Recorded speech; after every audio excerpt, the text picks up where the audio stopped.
खुदी को कर बुलंद इतना कि हर तकदीर से पहले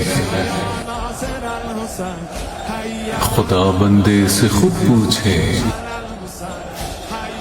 बता तेरी रजा क्या है।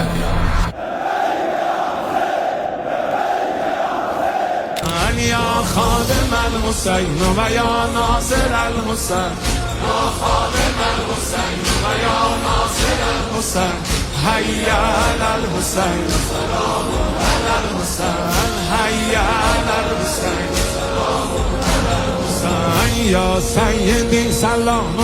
علیک، یا سیدی سلام قلبی دمی و اهلی لدیک، قتل الله قوما قتلوک